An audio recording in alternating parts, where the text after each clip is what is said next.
وعلیکم السلام ورحمۃ اللہ وبرکاتہ۔ اس مسئلے کو عام طور پر مسئلہ حاضر و ناظر کہا جاتا ہے۔ یہ خالی حاضر نہیں ہوتا، اس کے لیے جو ایک ترکیب استعمال ہوتی ہے وہ حاضر و ناظر کی استعمال ہوتی ہے۔ قرآن مجید کی آیات کریمہ میں اگر ہم دیکھیں، انا ارسلناک شاہدا و مبشرا و نذیرا، ہم نے آپ کو شاہد بنا کے بھیجا۔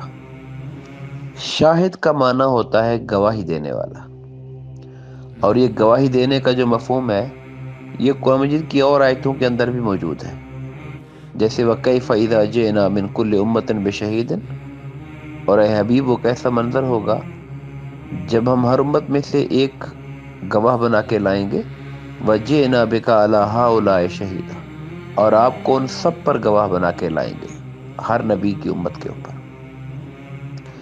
تو حضور نبی کریم علیہ الصلوۃ والسلام کا جو گواہ ہونے کی جو شان ہے، یہ اس وقت تک متحقق نہیں ہو سکتی جب تک چیزیں آپ کے مشاہدہ سے نہ گزریں۔ مشاہدہ یعنی چیزوں کو دیکھنا، دیکھے بغیر گواہی نہیں دی جا سکتی۔ اب یہ جو لفظ حاضر و ناظر ہے، یہاں پر حاضر کا معنی ہم یہ قطعاً نہیں کہتے کہ حضور نبی اکرم صلی اللہ علیہ وسلم اپنے جسم حقیقی کے ساتھ کسی خاص جگہ پر حاضر ہوتے ہیں۔ آپ کہیں پر تشریف لے جانا چاہیں، آپ پر کوئی رکاوٹ نہیں ہے، لیکن آپ کا جسم انور، جسم حقیقی ہمیشہ ہر لمحے اپنی قبر انور میں موجود ہوتا ہے۔ اگر آپ کسی کے پاس حالت بیداری میں بھی کسی کے پاس تشریف لے جائیں، کوئی بندہ کہے میں نے حالت بیداری میں حضور کو دیکھا، تو تب بھی آپ کا جسم حقیقی اپنی قبر انور میں ہی ہوگا۔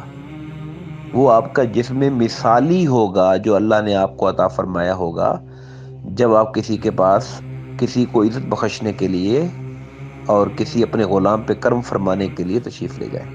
تو حاضر کا یہ معنی کبھی بھی ہم نے نہیں لینا کہ آپ اپنے جسم حقیقی کے ساتھ کسی کے گھر میں یا کسی جگہ پر یا ہر جگہ پر موجود ہوتے ہیں۔ یہ ہمارا عقیدہ نہیں ہے۔ ہمارا عقیدہ یہ ہے کہ اللہ تعالیٰ نے اپنی خاص عطا سے آقا کریم علیہ الصلوۃ والسلام جہاں متوجہ ہونا چاہیں، رب کائنات پردے اٹھا دیتا ہے، اور آپ اپنی قبر انور کے اندر رہتے ہوئے، وہاں تشریف فرما ہوتے ہوئے کائنات آپ کے سامنے ہوتی ہے۔ جس طرف توجہ فرمائیں وہ چیز آپ کے سامنے ہوتی ہے۔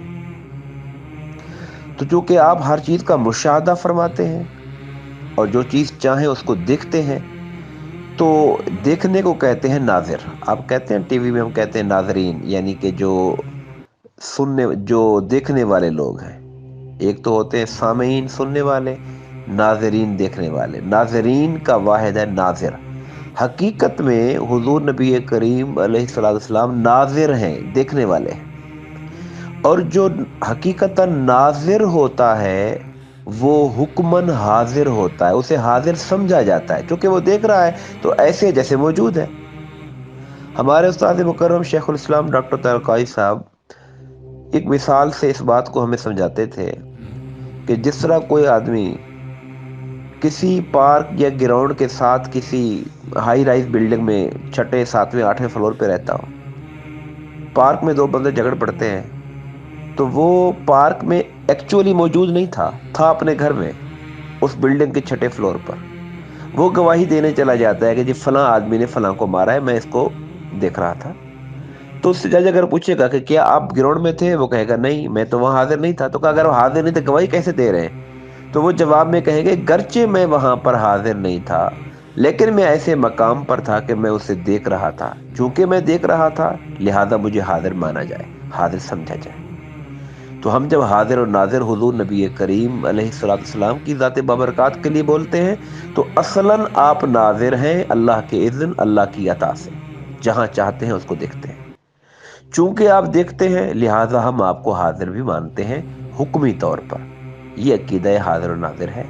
میں نے آپ کے سامنے قرآن مجید کی جو آیت کریمہ پڑھی، انا ارسلناک شاہدا، لفظ شاہد سے آپ کی شان ناظریت کی طرف اشارہ ہوتا ہے۔ السلام علیکم ورحمۃ اللہ۔